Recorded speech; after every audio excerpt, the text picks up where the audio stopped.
वो आगे हैं।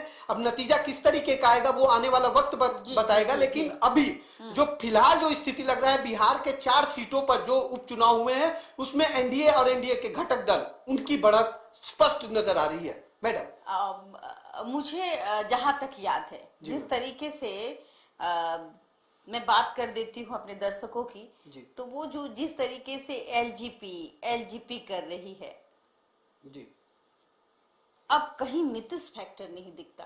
एलजीपी, आरजेडी, ये 2 ही चीजें हैं बिहार में। नहीं मैडम, अगर बिहार की राजनीति की अगर बात कर लेना तो क्या हम नीतीश कुमार को दरकिनार करें? अगर हम क्या जनता नीतीश कुमार को दरकिनार कर देगी? नहीं, वही हम आपको बताना चाह रहे हैं मैडम कि नीतीश अगर बिहार की राजनीति की बात कर ले और अगर नीतीश उसके सेंटर पॉइंट में नहीं है तो अभी वो हाल नहीं हुआ है नीतीश का कि उनको नजरअंदाज करके बिहार में इलेक्शन बीजेपी लड़ेगी या एनडीए यहाँ पे अपने दम पे इलेक्शन लड़ने की ताकत में नहीं है। बीजेपी का जो भी अभी जो भी स्थिति यहाँ पे सुधर रहा है वो एक तो उनका अपना ये स्वतः पहचान है, ये भी कह सकते है और अब नया चेहरा में नीतीश शामिल है। शायद इस वजह से भी नीतीश कुमार के शामिल होने से बीजेपी को फायदा हो रहा है। वही हम आपको कहना चाह रहे हैं कि अगर बिहार की राजनीति की बात कर ले तो नीतीश को नजरअंदाज करके राजनीति करना यहाँ पे अभी फिलहाल संभव नहीं है। रह गया आरजेडी की बात, आरजेडी भी अपने बलबूते पर लड़ रही है, लेकिन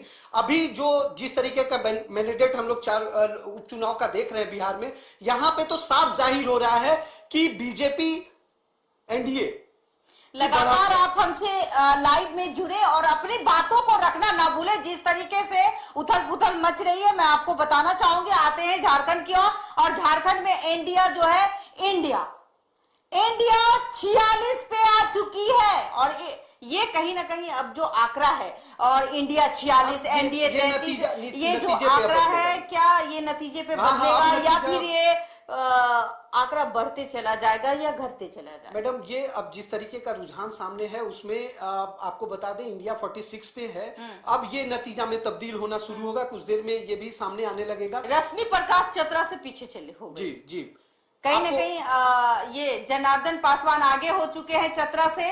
मैं आपको बता दूं, चतरा जहां बीजेपी के ही कैंडिडेट कहिए वो एलजीपीआर में हैं और चिराग पासवान के कैंडिडेट बन चुके हैं, तो वो अब आगे चल रहे हैं। देवघर से नारायण दास पीछे चल रहे हैं बीजेपी के। क्या कहेंगे? मैडम, अभी बता तो रहे हैं वहां पे आप अभी जो स्थिति है वो इंडिया देवघर से सुरेश पासवान आरजेडी आगे चल रहे हैं। अभी जिस तरीके का रुझान है, और आपको बता दें झारखंड में कहीं ना कहीं एनडीए को वहां नुकसान होता हुआ। मैं बता दूं कि इमामगंज में दीपा माझी जीत गई है। जी, दीपा माझी। लेकिन मैं अपने दर्शकों को बता दूं कि आप बेकरार ना हो, दीपा माझी जीत चुकी है और जिंदाबाद जिंदाबाद कमेंट। अगर आप दीपा माझी मतलब कि